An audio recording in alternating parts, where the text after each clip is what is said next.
Dios mío, decía el señor Larroquette, que acababa de entablar una conversación seria con Rougon. Sé perfectamente que esta cuestión de los azúcares es muy importante. Se relaciona con toda una rama de la industria francesa. La desgracia es que me parece que no hay nadie en la Cámara que haya estudiado la materia a fondo.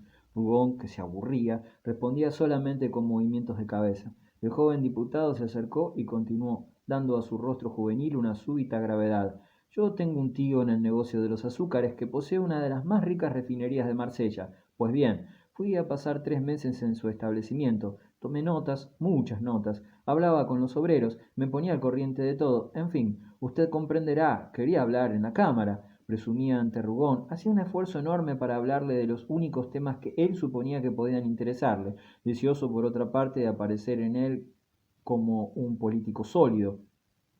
¿Y no habló? Interrumpió Clorinda, a quien la presencia de la Rouquette parecía impacientar. No, no hablé, prosiguió el joven lentamente. Consideré que no debía hablar. A último momento temí que mis cifras no fueran suficientemente exactas. Rougon le clavó la mirada, diciéndole gravemente: ¿Sabe usted el número de terrones de azúcar que consume por día en el café inglés?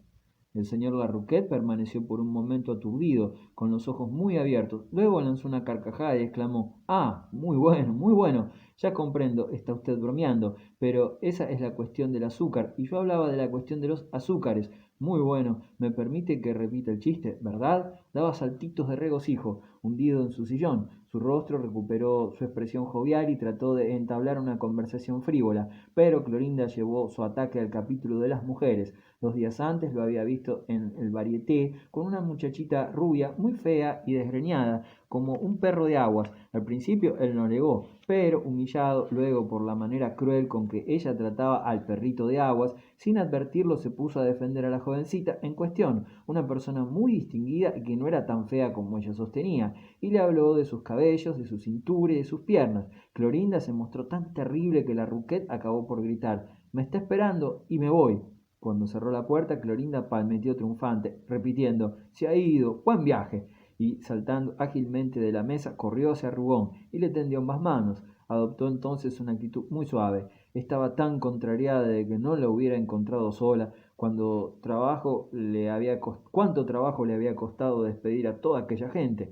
La gente no comprendía nada realmente. Qué ridículo es el Arruquet con sus azúcares, pero ahora probablemente no volverían a molestarla y podrían conversar. Tenía tantas cosas que decirle. Mientras hablaba, lo condujo hacia un canapé. Rugón se sentó sin soltarle las manos, cuando Luigi, dando golpecitos secos con el tiento, repitió con tono enojado: «Clorinda, Clorinda». Desprendiéndose de Rugón, fue a inclinarse por detrás de Luigi con un suave ademán acariciador. Ah, qué bonito lo que había hecho, qué bien iba saliendo, pero realmente se sentía un poco fatigada y le pedía un cuarto de hora de descanso. De todos modos, él podía ir haciendo el traje para pintar.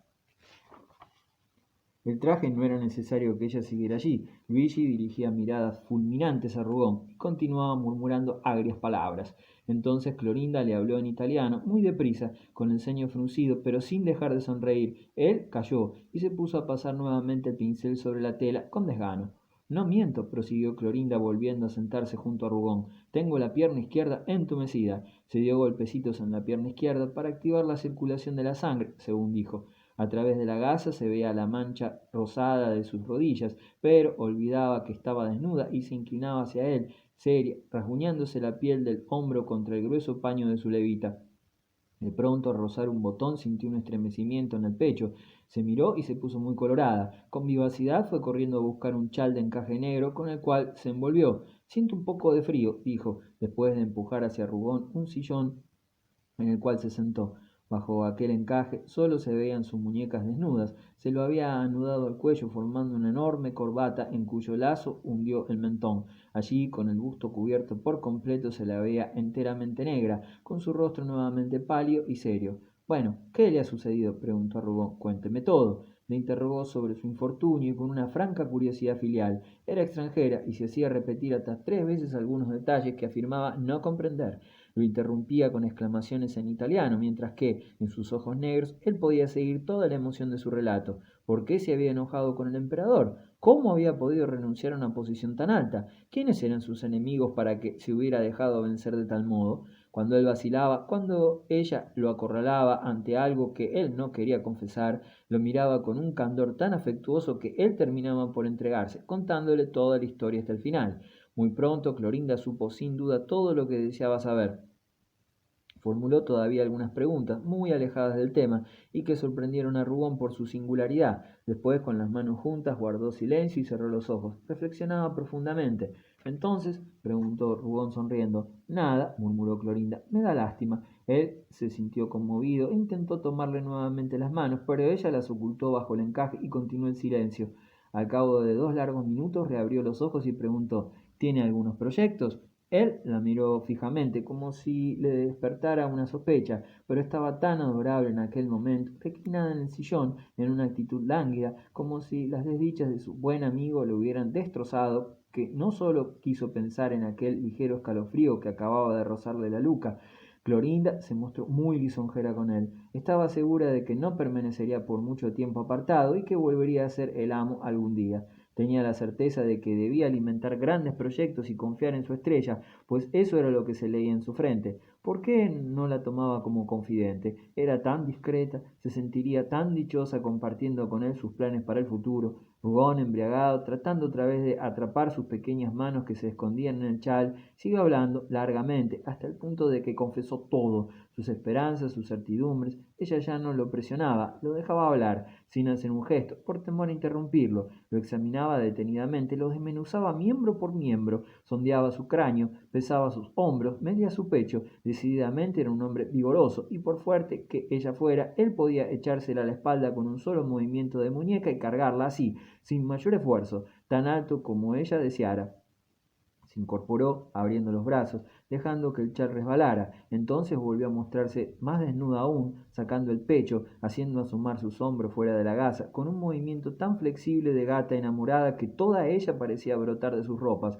Fue una visión brusca, como una recompensa y una promesa concedidas a Rubón. ¿No era el chal el que se había deslizado a pesar de su dueña? Volvió a subírselo, ciñéndoselo más estrechamente. —¡Shh! —murmuró Luigi.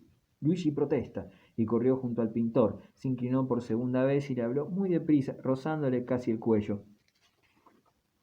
Cuando ya no la tuvo a su lado, todo vibrante, Rubón se restregó con fuerza las manos, nervioso, casi enojado. Clorinda le producía a flor de piel una irritación extraordinaria. La injurió. No se hubiera mostrado más tonto a los 20 años. Le había sonsacado todo lo que quería como a un niño, a él, que hacía 2 meses que trataba de hacerla hablar sin conseguir de ella otra cosa que risas y más risas.